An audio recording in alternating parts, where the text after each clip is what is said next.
नमस्कार मित्रों, जय हिंद। मैं संतोष मौर्य अपने चैनल एस एकेडमी पर आप सभी का स्वागत करता हूं।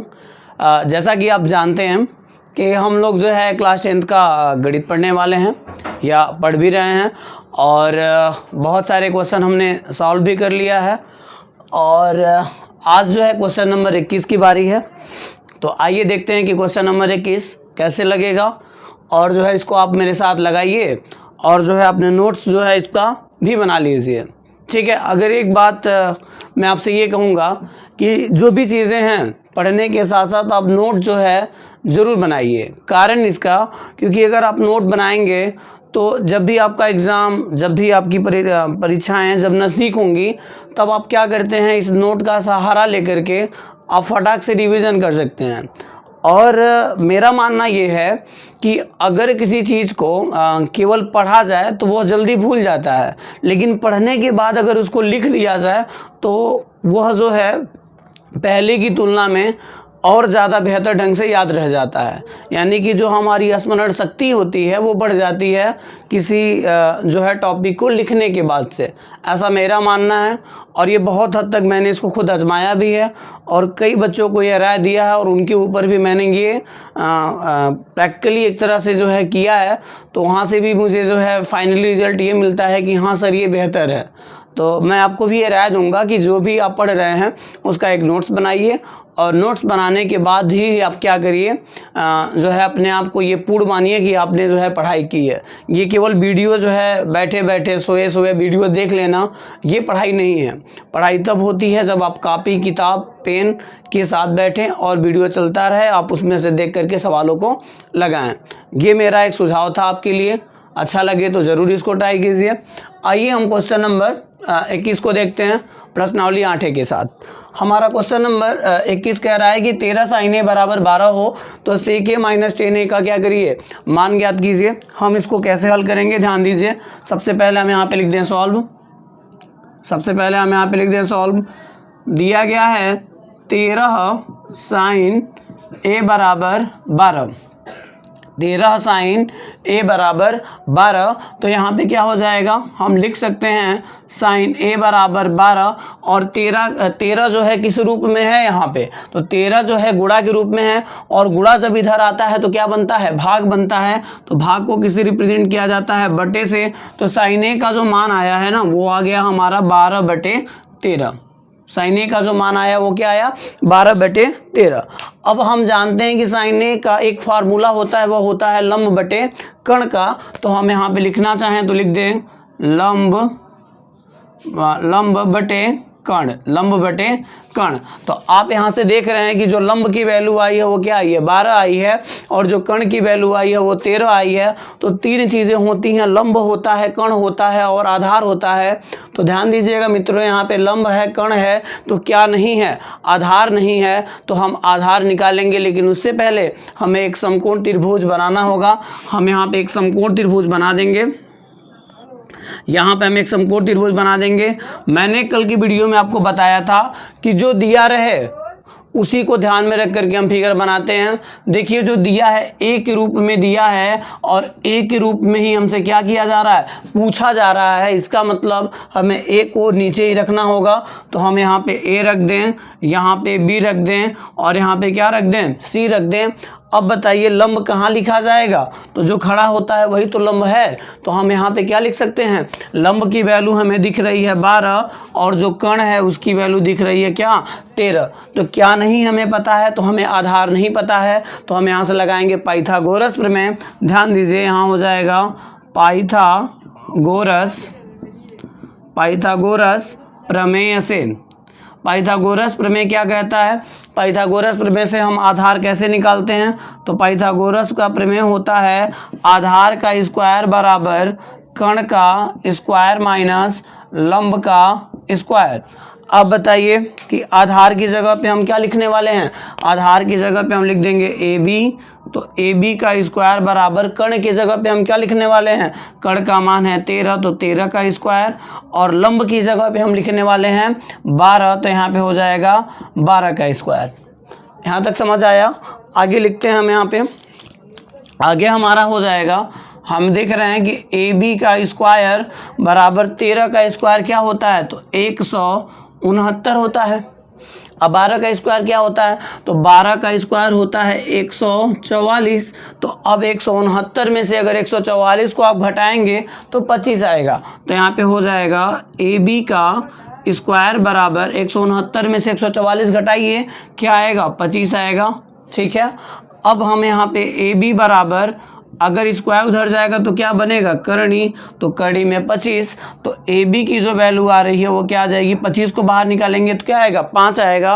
अर्थात हमने यहाँ पे देखा कि जो ए बी का मान है वो आया है क्या, ए बी का जो मान है वो क्या आ रहा है, ए बी का मान आ रहा है 5। तो हम यहाँ पे ए बी की जगह पे क्या लिख दें, 5 लिख दें, हमने लिख दिया। अब हमें जो गिवन है उसको उतार लें। ठीक है, जो क्वेश्चन में दिया गया है उसको उतार लें। क्वेश्चन में जो दिया गया है वो हम यहाँ पे लिख दें। क्वेश्चन में दिया गया है सेक ए माइनस tan ए।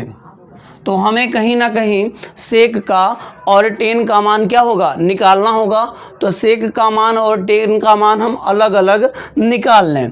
तो हम यहाँ पे निकाल लेते हैं सेक का मान और टेन का मान। तो बताइए यहाँ पे हम लिख दें, तो यहाँ हो जाएगा सेक ए बराबर, बताइए क्या फार्मूला होता है, लंब बटे कक्का, लाल बटे कक्का को आप जो है यहाँ पे लिख लीजिए, लाल बटे कक्का। तो सेक बराबर क्या होता है, कर्ण बटे आधार होता है। तो कर्ण की वैल्यू यहाँ पे दिख रही है 13 और आधार की वैल्यू अभी अभी हमने निकाला वो आई है 5। अर्थात सेक ए बराबर 13 बटे 5 आ गया। अब हमें मान निकालना है tan ए का। तो tan ए को भी हम यहाँ पे लिख दें।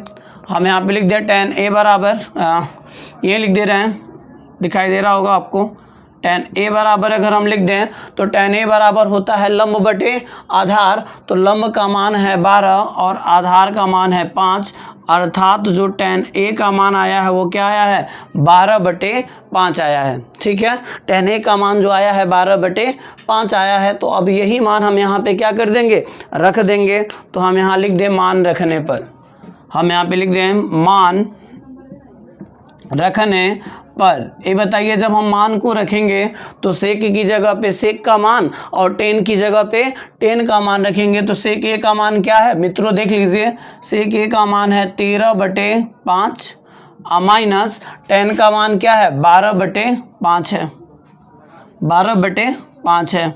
ठीक है, तो अगर हम यहाँ पे क्या करें, अगर हम इन दोनों का एलसीएम लेंगे तो क्या आएगा, एलसीएम आएगा 5 ही आएगा, क्योंकि जब सेम रहता है तो एलसीएम वही आएगा। अब 13 की जगह पे क्या लिख दीजिए, जब एलसीएम सेम रहे तो ऊपर जोड़ना है तो जोड़ लीजिए और घटाना है तो क्या करिए, घटा लीजिए। तो 13 माइनस 12 यानी कि 13 में से 12 जाएगा 1 बटे 5। मित्रों यही हमारा क्या है, आंसर है 1 बटे 5। ठीक है, आप लोग इसका स्क्रीनशॉट लेना है तो ले लीजिए। क्वेश्चन नंबर 22 को हम लोग पढ़ते हैं। क्वेश्चन नंबर 22, ठीक है, क्वेश्चन नंबर 22 की तरफ हम आते हैं। क्वेश्चन नंबर 22 हमारा कह रहा है कि cos थीटा बराबर यम अपान n, तो tan theta minus cot theta का मान हमें ज्ञात करना है। आइए देखते हैं कि tan थीटा और cot थीटा का मान कैसे आएगा। जो दिया है उसको लेके चले हम। क्या दिया गया है, दिया गया है कि cos थीटा बराबर है यम अपान n। काफ़ी बढ़िया सवाल है और काफ़ी इम्पोर्टेंट भी है। इम्पोर्टेंट इसलिए है क्योंकि इसमें अंक नहीं है बल्कि जो है इसमें जो है चर पद हैं। ठीक है ना, यानी कि ABCDPQRMN दिया गया है। तो ऐसे क्वेश्चंस बच्चों को थोड़े कठिन लगते हैं, लेकिन ऐसे होते नहीं हैं, बस थोड़ा सा दिमाग लगाना होता है। चीज़ें वही होती हैं, तरीका वही होता है, पैटर्न भी हमारा वही होता है। ठीक है, पैटर्न भी हमारा वही होता है। तो उन चीज़ों को हम करते हैं। एक सेकेंड, थोड़ा सा कुछ इशू आ रहा है, अभी हम जो है आपको बता रहे हैं सवाल। क्वेश्चन नंबर 22 थोड़ा सा टेक्निकल इशू आ गया था, अभी भी थोड़ा हो ही रहा है। हाँ ठीक है, चलिए उसको बाद में हम सही करते हैं। अभी फिलहाल आप देखिए क्वेश्चन नंबर 22, cos थीटा बराबर यम अपान n है, तो हमें tan theta minus cot theta का क्या करना है, मान बताना है। तो हम यहाँ पे जो दिया है उसको लेके चलेंगे। तो दिया गया है हमारे पास यहाँ पे है cos थीटा बराबर m अपान n। cos थीटा का फार्मूला होता है, थोड़ा सा ये हम ये ना जो है x के जैसा बनाते हैं, तो आप लोग समझ लीजिएगा यहाँ पे कहीं x नहीं है, या नहीं है। तो cos थीटा बराबर फार्मूला होता है आधार बटे कण, आधार बटे कण। तो आप बताइए, हम यहाँ पे देख रहे हैं कि आधार की जो वैल्यू आ रही है वो क्या आ रही है, m आ रही है, जबकि कण की वैल्यू आ रही है n, कण की वैल्यू आ रही है n, ठीक है ना, आधार बटे कण। तो आधार की वैल्यू m और कण की वैल्यू n। तो क्या नहीं दिया गया है, तो नहीं दिया गया है, तो लंब नहीं दिया गया है। तो हम यहाँ पे क्या करेंगे, एक यहाँ पे फिगर बनाएंगे, एक फिगर, और इस फिगर में हम क्या लिख देंगे। अब यहाँ पे देखिए जो दिया है थीटा दिया है, अब पूछा भी क्या है, थीटा है, तो कहीं भी ए बी सी रखिए, कोई दिक्कत है नहीं। तो हम यहाँ पे ए, यहाँ पे बी, यहाँ पे सी, कुछ भी लिख लें। अब आधार की वैल्यू हमें दिख रही है क्या, m है, और कण की वैल्यू क्या है, n है। तो हमें ज्ञात करना है लंब। तो हम यहाँ लगाएंगे पाइथागोरस प्रमेय, पाइथागोरस प्रमेय से। तो पाइथागोरस प्रमेय से अगर हम इसको हल करेंगे तो क्या आएगा, पाइथागोरस हमारा प्रमेय कहता है लंब का स्क्वायर बराबर, लंब का स्क्वायर बराबर, लंब का स्क्वायर बराबर होता है कण का स्क्वायर माइनस आधार का स्क्वायर, ठीक है। अगर लंब ज्ञात करना है तो कण में से आधार घट जाता है, और आधार ज्ञात करना है तो कण में से लंब घट जाता है। और जब कण निकालना रहेगा तो लंब और आधार दोनों को जोड़ने पर क्या आता है, कण का मान आता है। इस बात को आप ध्यान रखेंगे। तो यहाँ पे देख लीजिए, लंब की जो वैल्यू है क्या आ जाएगी, AC। तो कण का मान क्या है, n का स्क्वायर हो जाएगा, और आधार की वैल्यू क्या है, m, तो m का स्क्वायर आ जाएगा। यानी कि अगर हम देखें तो AC का स्क्वायर बराबर हमको दिख रहा है n का स्क्वायर माइनस m का स्क्वायर। तो अब स्क्वायर, ये वाला स्क्वायर उधर जाएगा तो क्या बन जाएगा, करणी।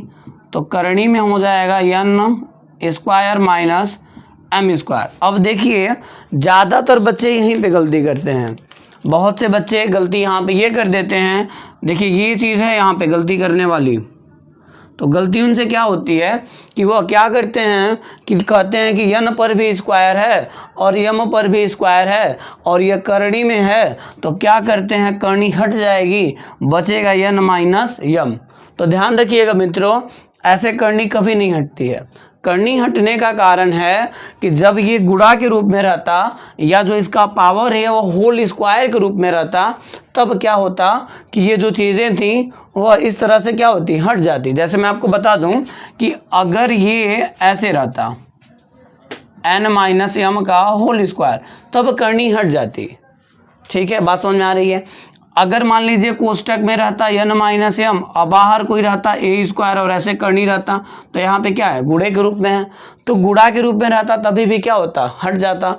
अगर मान लीजिए कोई करणी में अंक है जहाँ पे a बटे b स्क्वायर है, तो यहाँ पे आप देखेंगे कि तो a करणी में ही रह जाएगा, लेकिन b स्क्वायर बाहर आकर के क्या बन जाएगा, b बन जाएगा। तो ये सारी बातें आप यहाँ पे समझ लीजिए कि गुणा और भाग के रूप में रहती हैं चीज़ें, तो क्या होती हैं, बाहर आ जाता है करणी से। लेकिन अगर जोड़ और घटाना के रूप में रहता है तो बाहर नहीं आता है। अब ऐसा ये बिल्कुल नहीं है कि n स्क्वायर अगर प्लस m स्क्वायर रहेगा तो ये बाहर आ जाएगा। और आप लोगों के दिमाग में ये भी चल रहा होगा कि n स्क्वायर m स्क्वायर को हम n प्लस m का होल स्क्वायर लिख सकते हैं। बिल्कुल नहीं लिख सकते हैं, हम कह रहे हैं बिल्कुल नहीं लिख सकते हैं। कारण यह कि आप बताइए कि n प्लस m का अगर आप होल स्क्वायर करेंगे तो आएगा n square plus m square plus 2mn। तो बताइए इस मान को ज़रा देख लीजिए और इस मान को देख लीजिए, क्या दोनों सेम हैं, नहीं है। यहाँ पे n स्क्वायर m स्क्वायर तो है, पर यहाँ पे 2mn है, जो कि यहाँ पे 2mn नहीं है। तो गणित में बहुत सारी चीज़ें हैं जो नियमावली पे ही चलना है, लेकिन बहुत सारी चीज़ों के मान के चलिए एकदम सब कुछ नियम पे ही है, तो आप नियम के विरुद्ध नहीं जा सकते हैं। नियम के विरुद्ध जाएंगे तो चीज़ें आपकी गलत हो जाएंगी और आपके मार्क्स कट जाएंगे। तो आपको जो करना है नियम के दायरे में होके करना है।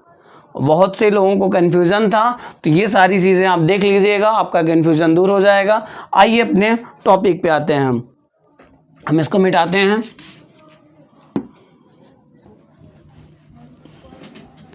अब जो हमारा टॉपिक है उसको लेके चलते हैं। हमारा टॉपिक है AC बराबर n square minus m square हमारा आ चुका है।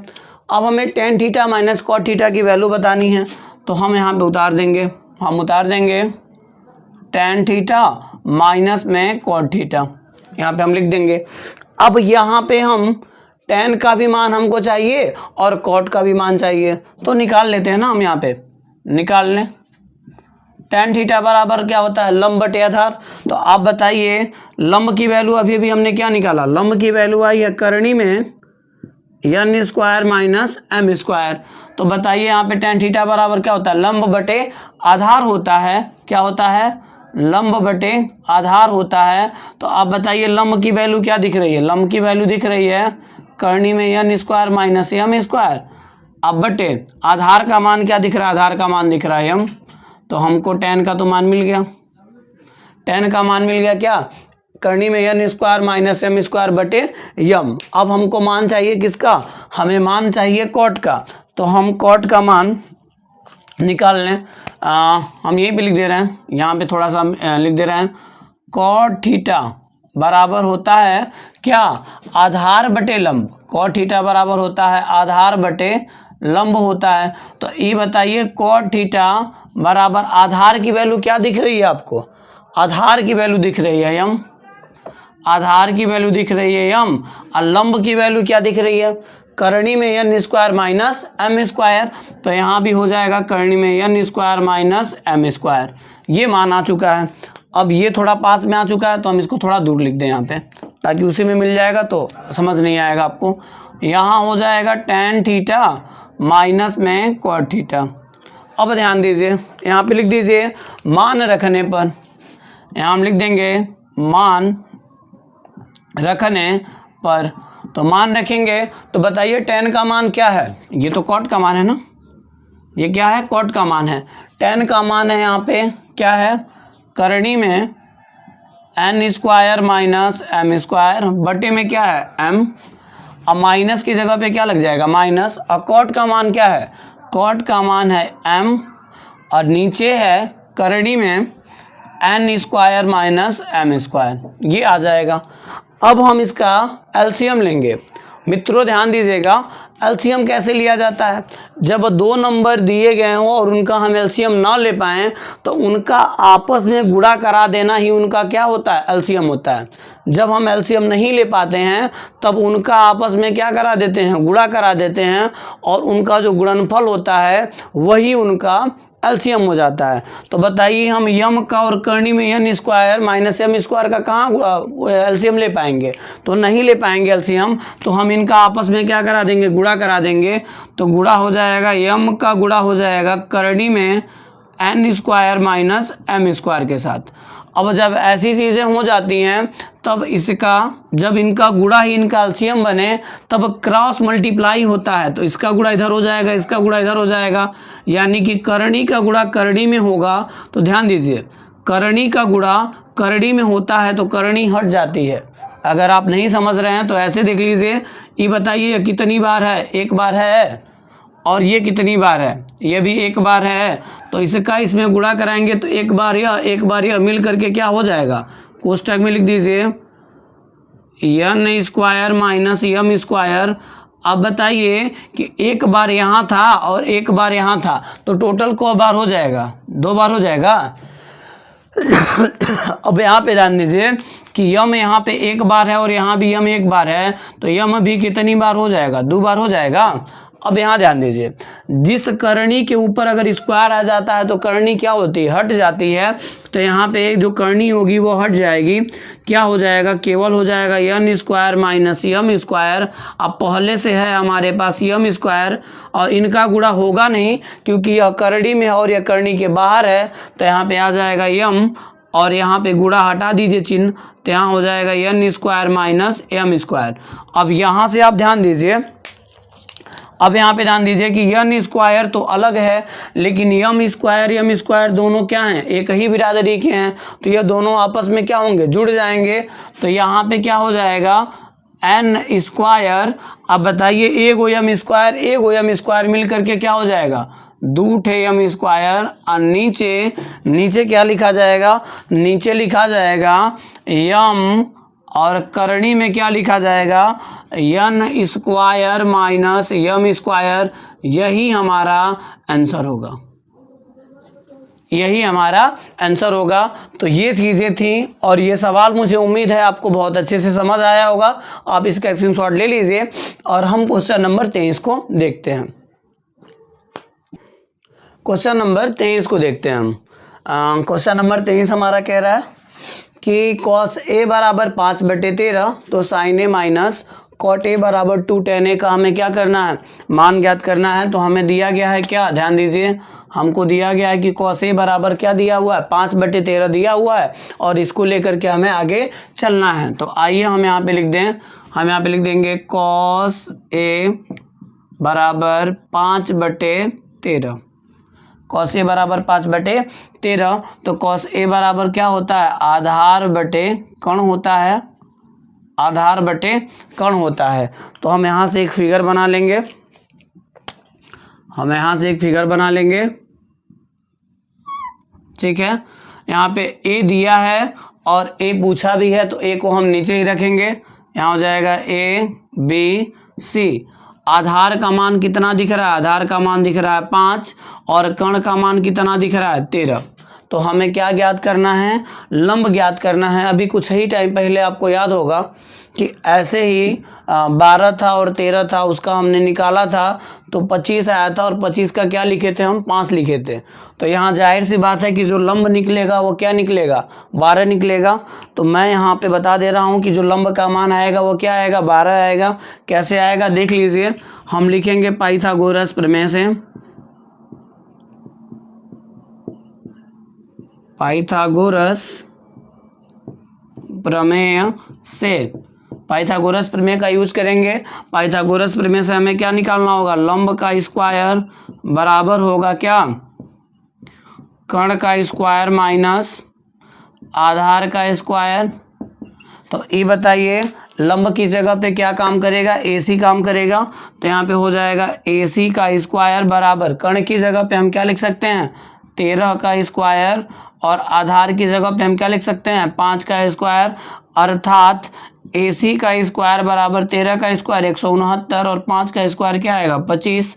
तो आप बताइए कि AC का स्क्वायर बराबर क्या हो जाएगा, 169 में से 25 जाएगा तो आएगा 144। और बताइए AC बराबर करड़ी में 144 और 144 इसका मान होता है 12 का। तो लिख देंगे AC बराबर 12, AC बराबर क्या आ गया, 12 आ गया। तो हम यहाँ पे AC को हाईलाइट कर दे रहे हैं, AC का मान 12 आ गया है तो हमने AC का मान यहाँ पे क्या लिख दिया, 12 लिख दिया। और यहाँ पे 13 दिया हुआ है और यहाँ पे 5 दिया गया है। तो अब हमें जो दिया गया है उसको जो है हम यहाँ पे उतार लें। क्या दिया गया है, दिया गया है sine A minus cot A, sine A minus cot A बटे 2 tan A। हम कीजिएगा मित्रों, कोई टेक्निकली जो है इशू आ गया था। हम यहाँ पे मान निकाल चुके हैं साइन का, कॉट का और टेन का, और यही मान हमें यहाँ पे रखना है। तो हम रख दें, साइन A का मान हमने निकाला है 12/13, जबकि कॉट का मान निकाला गया है 5/12 और टेन का मान निकाला गया है 2, यहाँ लिखा गया 2 लिख दीजिए। और यहाँ पे कोई संबंध नहीं है तो क्या होता है गुणा का। तो टेन का मान निकाला गया है 12/5, तो हमने लिख दिया। अब पहले नीचे वाले को आराम से हल कर लीजिए, फिर ऊपर वाले को देखेंगे। नीचे वाले को हल कर लीजिए, पहले ऊपर वाले को ऐसे उतार दीजिए, आपकी सुविधा के लिए हम बता रहे हैं। 12/13 माइनस 5/12 अब बटे यहाँ 12 दूनी 24 हो जाएगा और नीचे क्या आ जाएगा 5, ठीक है। अब यहाँ पे हम क्या करें, इसको हल कर लें। अभी बताइए कि यहाँ 12 और 13 का एलसीएम लेना है। 12 और 13 का क्या करेंगे, एलसीएम निकाल लेंगे। 12 और 13 का एलसीएम आएगा क्या 156, हमने लिख दिया। अब 12 का 12 में गुणा होगा तो आ जाएगा 144 और यहाँ पे 13 का 5 में गुणा हो जाएगा तो आ जाएगा 65। नीचे आ जाएगा क्या हमारा 24/5, नीचे आ जाएगा हमारा 24/5। इसको छोटा में बटे कर दीजिए। अब 44 में से अगर 65 को हम घटाएंगे तो आएगा 79। 44 में से 65 को हम घटाएंगे, घटा लिए, 14 में से 5 जाएगा 9 और 13 में से 6 जाएगा तो 7 और यहाँ पे नीचे आ जाएगा 156 और यहाँ हो जाएगा 24/5। ठीक है, तो आप क्या करिए, इसका गुणा यहाँ करा दीजिए और इसका गुणा यहाँ करा दीजिए। तो 89 का गुणा हो जाएगा 5 में और 156 का गुणा हो जाएगा किसके साथ, 24 के साथ। ठीक है, तो 89 का गुणा अगर आप 5 में कराएंगे तो आएगा 395। ठीक है, हम यहाँ नहीं नीचे दिख रहा तो आपको यहाँ लिख दे रहे हैं, नीचे नहीं दिखेगा तो हम यहाँ लिख दे रहे हैं, यहाँ पे आ जाएगा 395 और 156 का अगर 24 में हम गुणा कराएंगे तो 3744 आता है। ठीक है, तो ये यहाँ पे आ जाएगा 3744। ठीक है, तो यही हमारा क्या है, आंसर है, यही हमारा यहाँ पे आंसर है। तो आप इसका स्क्रीनशॉट ले लीजिए। मिलते हैं नेक्स्ट वीडियो में नेक्स्ट क्लास के साथ। ठीक है, धन्यवाद।